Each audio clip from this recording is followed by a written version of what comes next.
5 ऐसे तरीकों की, 5 ऐसे परिवर्तनों की, 5 ऐसी बातों की जो आप अगर अपने पढ़ाई के शेड्यूल में इनकलकेट करते हैं तो आपको ये नींद की समस्या से छुटकारा मिल सकता है। कुछ ऐसे समय होते हैं दिन में जहां पर आपको नींद आएगी ही आएगी, जैसे दिन का खाना खाने के बाद। जब भी कभी अपना स्टडी का सेटअप बनाएं तो ऐसी जगह पर बनाएं जहां प्रॉपर लाइट आती है। लिखते हुए पढ़ें, भले ही आप शॉर्ट नोट्स लिखें, इंपॉर्टेंट पॉइंट्स नोट डाउन करें। आप 2 घंटे के स्लॉट में, 3 घंटे के स्लॉट में, 4 घंटे के स्लॉट में ऐसे पढ़ें, बीच में 10-10 मिनट का ब्रेक लेते हैं। अपनी बॉडी को आराम देने के लिए आपको एक प्रॉपर अमाउंट ऑफ स्लीप की रिक्वायरमेंट है। तेरी झील सी आंखों की गहराइयों में खोने को जी चाहता है, तेरी झील सी आंखों की गहराइयों में खोने को जी चाहता है। न जाने क्यों किताबें खोलते ही सोने को जी चाहता है। हेलो बच्चों, क्या हाल चाल।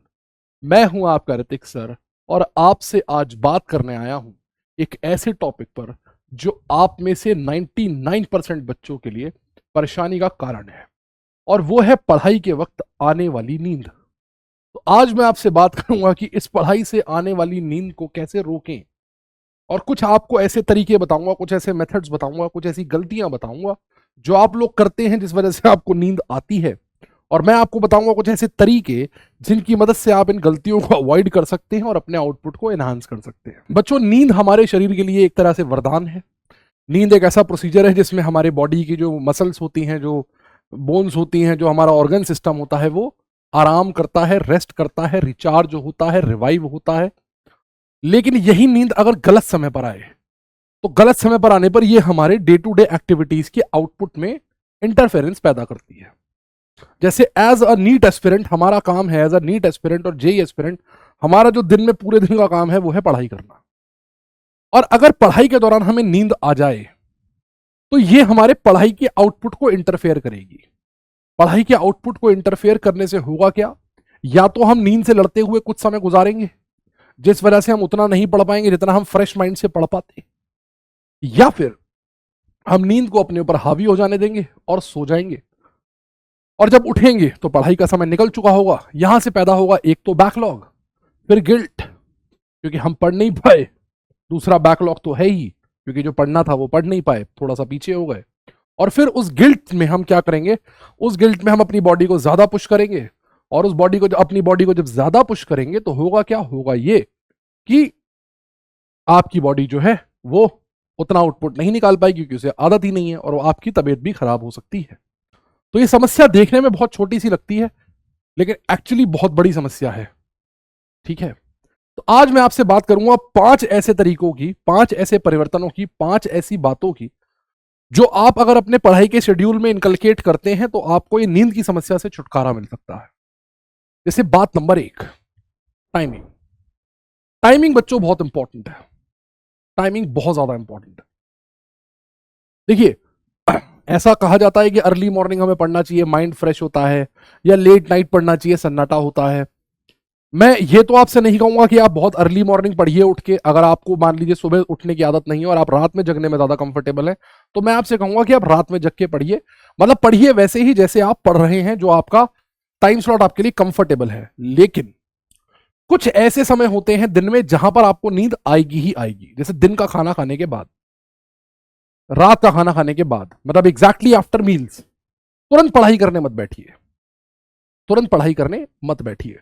होगा क्या, आप पढ़ाई करने बैठेंगे, बॉडी का पूरा जो एनर्जी है, बॉडी जो पूरा का पूरा जो मैकेनिज्म है वो इस समय खाने को पचाने में लगा हुआ है, तो आपको पढ़ाई करते समय क्या होगा, एनर्जी नहीं मिलेगी क्योंकि इस समय बॉडी जो है वो खाने को डाइजेस्ट करने में लगी हुई है, और उस डाइजेशन की प्रोसेस में होगा ये कि आपकी जो एनर्जी है उसका अमाउंट लोअर हो जाएगा और आपको बहुत जबरदस्त नींद आएगी। यही वजह होती है कि हम जिसको सामान्य भाषा में कहते हैं कि यार खाना खाने के बाद तो बहुत जबरदस्त सुस्ती आती है। तो खाना खाने के तुरंत बाद मत पढ़ने बैठिए। खाना खाने के बाद 10-15 मिनट, आधा घंटा टहल लीजिए, वॉक कर लीजिए, मूव कर लीजिए, बैठ लीजिए, उसके बाद पढ़ने बैठिए, ताकि आपकी जो बॉडी है उसका डाइजेशन का जो प्रोसेस है वो प्रॉपरली इनिशिएट हो जाए और आपको सुस्ती या नींद महसूस ना हो। तरीका नंबर 2, तरीका नंबर 2 होता है कि आप अपने पढ़ाई के सिचुएशन में, सेटअप में चेंज करें। जनरली हम देखते हैं बहुत सारे बच्चे बिस्तर पर लेट के पढ़ते हैं, बहुत सारे बच्चे बिस्तर पर बैठ के पढ़ते हैं। सर्दियों में तो ये बहुत ही कॉमन चीज है कि हम रजाई के अंदर घुस के पढ़ते हैं क्योंकि सर्दी लगती है। और जब आप रजाई में घुस के पढ़ोगे तो आपको पता है कि रजाई सबसे बड़ी दुश्मन है पढ़ाई की। तो रजाई और पढ़ाई में से कोई एक ही रहेगा, या तो पढ़ाई रहेगी या रजाई रहेगी। नींद आ जाएगी आपको अगर आप रजाई में घुस के सो रहे हैं, थोड़ी देर बाद आप कोजी फील करने लगेंगे और उसी कोजीनेस में आपको नींद आ जाएगी, किताबें साइड में रख जाएंगी और आप धीरे से रजाई के अंदर सरक जाएंगे। होता है ऐसा। गर्मियों में हालांकि बच्चे जो होते हैं वो स्टडी टेबल पर पढ़ना प्रेफर करते हैं, लेकिन बहुत सारे बच्चे अपनी जो स्टडी टेबल है ना उसके अराउंड ऐसा एटमॉस्फेयर क्रिएट कर लेते हैं जिससे नींद का माहौल बन जाता है। अंधेरा कर लिया एकदम, एक लैंप जल रहा है पूरे कमरे में, कोई रोशनी नहीं है, कोई रोशनी कहीं से कहीं तक आ ही नहीं रही है, पूरे कमरे में कोई लाइट ही नहीं है, अंधेरा कर लिया एकदम, कोजी माहौल है, पढ़ रहे हैं बढ़िया, एसी चल रहा है सर के ऊपर या कूलर चल रहा है पीछे से, मीठी मीठी हवा आ रही है, और आप पढ़ रहे हैं बायोलॉजी है ना, या आप पढ़ रहे हैं इनऑर्गेनिक केमिस्ट्री जिसमें आप याद कर रहे हैं चीजों को, तो हाथ भी नहीं चल रहे हैं ना, हाथ भी नहीं चल रहे हैं। सोचिए, आप खुद इमेजिन कीजिए इस सिचुएशन में क्या होगा। इस सिचुएशन में थोड़ी देर में निंदिया रानी आपको अपने आगोश में ले लेगी और आप सो जाएंगे। जब भी कभी अपना स्टडी का सेटअप बनाएं तो ऐसी जगह पर बनाएं जहां प्रॉपर लाइट आती हो, ठीक है ना, प्रॉपर रोशनी आती हो। आपके आसपास एक खिड़की होना जरूरी है ताकि आप खिड़की खोलें तो बाहर की हवा आती रहे आपको, बाहर से रोशनी आती रहे आपको। रात में अगर पढ़ रहे हैं तो बाहर की आवाजें आती रहे आपको, ताकि आपका जो दिमाग है वो बिल्कुल ही स्लीप मोड में ना चला जाए। मोनोटनी ना क्रिएट करें अपने आसपास, कोजीनेस इतनी ज्यादा क्रिएट ना करें, थोड़ा सा उसको ओपन रखें, ठीक है ना, थोड़ा सा वाइड रखें उसे। इससे होगा क्या, इससे आपका दिमाग जो है वो अलर्ट मोड पे रहेगा, और अलर्ट मोड पे रहेगा तो आपको नींद कम आएगी। तीसरा, बहुत सारे बच्चे, और ये गलती मैं भी किया करता था जब मैं पढ़ाई करता था, बहुत सारे बच्चे लिखना पसंद नहीं करते, बहुत सारे बच्चे लिखते नहीं हैं, वो केवल चीजों को याद करते हैं, ठीक है ना। बहुत हो गया तो हाइलाइटर लेके बैठ गए, हाइलाइटर से किताबों पर हाइलाइटिंग करना शुरू कर देते हैं, लेकिन प्रॉपर नोट्स नहीं बनाते। और यहीं पर क्या होता है, यहीं पर आपके सोने के प्रोसेस की इनिशिएशन हो जाती है, क्योंकि जब आप केवल पढ़ रहे होते हैं तो आपकी बाकी सारी जो बॉडी पार्ट्स हैं आपके, जो हाथ हैं, है ना, ये सब एकदम आराम पर है। केवल आप पढ़ रहे हैं और पढ़ के उसे रजिस्टर कर रहे हैं, केवल आपका माइंड और आपकी आंखें काम कर रही हैं। और एक समय के बाद क्या होगा, जब आप एक ऑर्गन को बहुत ज्यादा यूज कर लोगे, एक ऑर्गन को बहुत ज्यादा यूटिलाइज कर लोगे, तो फटीग क्रिएट होगा, आपकी आंखों में फटीग क्रिएट होगा, थकान क्रिएट होगी, और उस थकान से आप आंखें बंद करोगे और फिर आंखों से आपको धीरे धीरे नींद के झोंके आने शुरू हो जाएंगे, नींद के झोंके आने शुरू हो जाएंगे। इसलिए इन नींद के झोंकों से बचने का सबसे अच्छा तरीका ये होता है कि प्लीज नोट्स बनाते हुए पढ़ें, ठीक है ना। जब भी आप स्टडी कर रहे हैं, मेक प्रॉपर नोट्स, लिखते हुए पढ़ें। आप भले प्रॉपर, मतलब ऐसा नहीं किताब से देख देख के आपको हर शब्द लिखना है, लेकिन पेन जरूर पास रखें, लिखते हुए पढ़ें। भले ही आप शॉर्ट नोट्स लिखें, इंपॉर्टेंट पॉइंट्स नोट डाउन करें, कुछ फॉर्मूला जॉट डाउन करें, लेकिन हाँ, कुछ तो ऐसा आपको करना है जिससे आपके हाथ भी चलते रहें, केवल आपकी आंखें ही ना चलें। थोड़ा बोल बोल के पढ़ें, बीच बीच में थोड़ा बोल बोल के पढ़ें, और फॉर्मूलों को लाउडली याद करें, थोड़ा बोल बोल के पढ़ें। इससे होगा क्या, आपका मुंह, आपके हाथ, आपकी सारी की सारी जो ज्ञानेंद्रियां हैं, जिन्हें हम बोलते हैं सेंसरी ऑर्गन्स, वो सारे के सारे मोशन में रहेंगे, और जब वो सारे के सारे मोशन में रहेंगे तो आपका दिमाग जो है वो आपको नींद की तरफ कम ढकेलेगा, ठीक है। चौथी चीज जो बच्चे सबसे बड़ी गलती करते हैं चौथी चीज में, वो होती है शेड्यूलिंग। बहुत लंबे लंबे स्लॉट्स में पढ़ने की जरूरत नहीं होती है। आज तो हम 8 घंटे पढ़ेंगे और 8 घंटे बैठ के एक ही बार में खत्म कर देंगे, है ना, फिजिक्स खत्म कर देंगे 8 घंटे में, आज तो पूरी मैकेनिक्स की ऐसी की तैसी कर देनी है। या आज तो 8 घंटे बैठेंगे, 8 घंटे में इलेक्ट्रोकेमिस्ट्री पूरी खत्म कर देंगे। 2 घंटे तक तो दिमाग बहुत बढ़िया चलता है, 2 घंटे बाद नींद आनी शुरू होती है। शुरुआत उबासियों से होती है, धीरे धीरे उबासियां आनी शुरू होती हैं, फिर और फिर थोड़ी देर बाद आप किताबें बंद करके सो जाते हैं। एक ब्रेक लेते हैं कि यार 15 मिनट का ब्रेक ले लेता हूं, 15 मिनट बाद फिर से पढ़ूंगा, और वो 15 मिनट के बाद का समय कभी नहीं आता, कभी भी नहीं आता। छोटे छोटे स्लॉट्स बनाइए।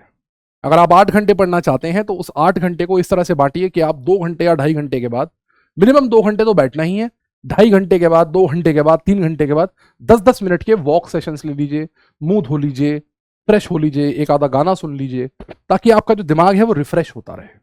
दिमाग भी बेसिकली एक मशीन है, ठीक है ना, और इस मशीन को यूज करने के लिए आप किसी भी चीज को अगर बार बार यूज करते रहें, गाड़ी को लगातार बहुत लंबे समय तक चलाते रहे बिना रोके, तो उसका जो कार्बोरेटर है उसमें कचरा आ जाता है, इंजन गर्म हो जाता है, गाड़ी रुक जाती है। दिमाग भी उसी गाड़ी की तरह है, तो अगर आप दिमाग को रिफ्रेशमेंट नहीं देंगे, दिमाग को अगर आप आराम नहीं देंगे, तो वो दिमाग एक स्टेज के बाद क्या करेगा, रुक जाएगा, और उसको रुकने नहीं देना है। ठीक है ना। नींद आपको हमेशा तब आती है जब आप थकान महसूस करते हैं, और जब आप मानसिक या शारीरिक रूप से थकान महसूस करेंगे तो आपका पहला रिफ्लेक्स नींद है, बॉडी का पहला रिफ्लेक्स है नींद। तो मानसिक थकान नहीं होने देनी है अपने आप को। आप 2 घंटे के स्लॉट में, 3 घंटे के स्लॉट में, 4 घंटे के स्लॉट में ऐसे पढ़ें कि बीच में 10-10 मिनट का ब्रेक लेते रहें।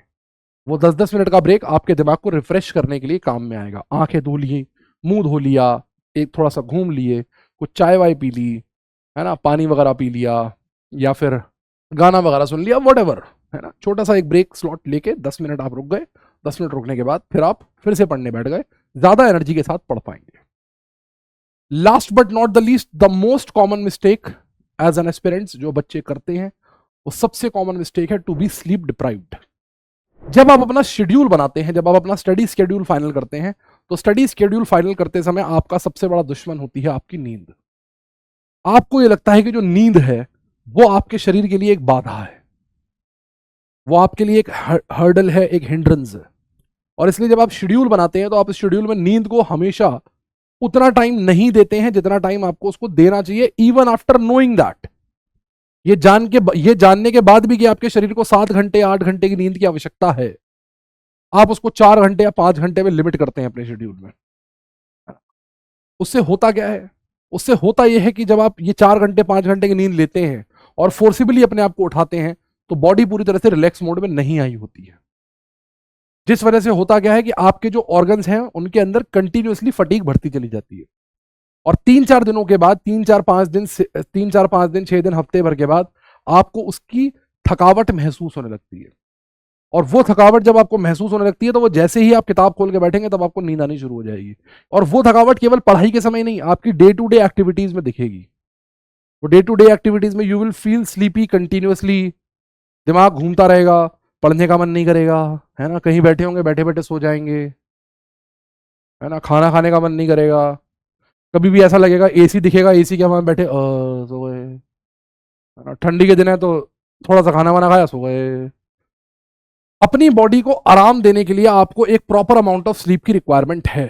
हाँ, 9 घंटे 10 घंटे 15 घंटे सोना भी गलत है ना, 9 घंटे 10 घंटे 15 घंटे सोना भी गलत है, लेकिन डेली ऑन एन एवरेज एक स्वस्थ शरीर को 7 से 8 घंटे की नींद की रिक्वायरमेंट होती है। तो वो 7 से 8 घंटे की रिक्वायरमेंट अपने शरीर से ना छीने, जो रिक्वायरमेंट उसको है वो आप उसकी फुलफिल करें। 7 से 8 घंटे का समय शरीर को आपको देना ही है to revive, to rejuvenate, to relax, है ना, तभी आप शरीर की जो मशीनरी है उसको ढंग से यूज कर पाएंगे। अदरवाइज होगा क्या, कुछ समय के बाद आपकी जो मशीनरी है वो जाम पड़ जाएगी, और एक बार वो मशीनरी अगर जाम हुई तो फिर कई दिनों का घाटा हो सकता है ना, क्योंकि अगर एक बार मान लीजिए आपकी तबीयत खराब हो गई तो कई दिनों की गाड़ी जो है वो डिरेल हो सकती है। इसीलिए इस चीज से थोड़ा सा बच के रहें। शेड्यूल जो बनाएं उसमें अपने 7 घंटे 8 घंटे नींद के जो भी हैं उनको इस तरह से डिस्ट्रीब्यूट करें कि भाई आपकी बॉडी को कंप्लीट स्लीप मिले। कुछ बच्चों को दिन में सोने की आदत होती है, तो जिस समय आपको लगता है कि आप दिन में सोते हैं उस समय, है ना, ये देख लें कि अगर वो एग्जाम के साथ क्लैश नहीं कर रहा है ना, एग्जाम के साथ क्लैश नहीं कर रहा है, जैसे मान लीजिए नीट का पेपर 2 से 5 के बीच में होता है, तो मैं नीट के एस्पिरेंट्स को बिल्कुल एडवाइज नहीं करूंगा 2 से 5 के बीच में सोना, है ना। लेकिन जेई के पेपर में 2 घंटे का ब्रेक होता है, तो जेई एस्पिरेंट्स जो है वो अगर उस 2 घंटे के ब्रेक में उनका जो एग्जाम का टाइम है वो क्लैश नहीं कर रहा है तो वो सो सकते हैं, they can take a power nap. ठीक है, छोटी छोटी पावर नैप्स आप ले सकते हैं, बट ये इंश्योर करें, ये मेक श्योर करें कि आपकी बॉडी को 7 से 8 घंटे की प्रॉपर नींद मिले। ठीक है, 7 से 8 घंटे की प्रॉपर नींद आपको मिले। वो चाहे आप उसको आप एक लंबे स्लॉट में पूरा करें, और आप बीच में जो ब्रेक्स ले रहे हैं, जो मैंने आपको भी पिछले पॉइंट में बताया कि 10-10 मिनट के ब्रेक्स लेने हैं, you can take those breaks as power naps also. ठीक है ना। जादू की झपकी, उस जादू की झपकी से क्या होगा, जादू की झपकी से आपका दिमाग जो है वो एकदम रिफ्रेश हो जाएगा। बहुत इफेक्टिव होता है ये, मैंने खुद भी किया हुआ है, बहुत ज्यादा इफेक्टिव होता है ये। ठीक है ना। नींद अगर आप पूरी रखोगे अपनी बॉडी की, तो नींद पूरी रखने पर क्या होगा, आपकी बॉडी बहुत पॉजिटिवली और बहुत बढ़िया रिस्पॉन्स देगी। और जहां भी आपको लगे कि थकान हो रही है, वहां पर आप अपना शेड्यूल का जैसे ही स्लॉट पूरा हो, स्लॉट को पूरा होते ही, जैसे ही आपका 2 घंटा 2.5 घंटा पूरा हो, आप आराम से 10 मिनट 15 मिनट के लिए आंखें मीच के कोई गाना लगा लीजिए, या नहीं भी गाना लगाना चाहते हैं तो केवल सन्नाटे में आराम से 10 मिनट 15 मिनट रेस्ट कीजिए, फिर उठिए, आप बहुत ज़्यादा रिफ्रेश फील करेंगे। ठीक है, तो ये थे कुछ तरीके जो मुझे लगता है मेरे एक्सपीरियंस में आपकी तैयारी को इफेक्टिव बनाने के लिए काम आएंगे, आपके आउटपुट को एनहांस करने काम आएंगे। मैं उम्मीद करता हूं इस वीडियो से आपको फायदा होगा और मैं चाहूंगा कि आप इस टेक्निक्स को अपनी लाइफ में इनकलकेट करें। क्या टेक्निक आप फॉलो करते हैं? अगर आपके पास कोई और अच्छी टेक्निक है तो कमेंट्स में शेयर करें, ताकि इस वीडियो के अलावा कोई और अच्छी टेक्निक है तो कमेंट्स के थ्रू लोगों तक पहुंचे और लोगों को और ज्यादा फायदा हो। ठीक है ना? क्योंकि अल्टीमेटली हम किसी भी तरीके से पढ़ाई कर रहे हैं, हमारा गोल सिलेक्शन है, और सिलेक्शन तभी होगा, है ना, सिलेक्शन तभी होगा, हमें हमारा डिजायर्ड आउटपुट तभी मिलेगा जब हम तैयारी अपनी पूरी एफिशिएंसी के साथ कर पाएंगे। अगर तैयारी में एफिशिएंसी की कमी रहेगी तो हम उतना अच्छा रिजल्ट नहीं निकाल पाएंगे जितना अच्छा हम निकाल सकते हैं। इसलिए ये छोटी छोटी चीजें आपको देखनी है, ध्यान रखनी है कि भाई ये छोटी छोटी चीजें अगर आप ध्यान में रखोगे तो आपका जो आउटपुट है वो बहुत बढ़िया निकल के आएगा, बहुत बढ़िया रिजल्ट आप लोग गेन करोगे। इसी उम्मीद के साथ, इसी शुभकामना के साथ, धन्यवाद। Thank you very much.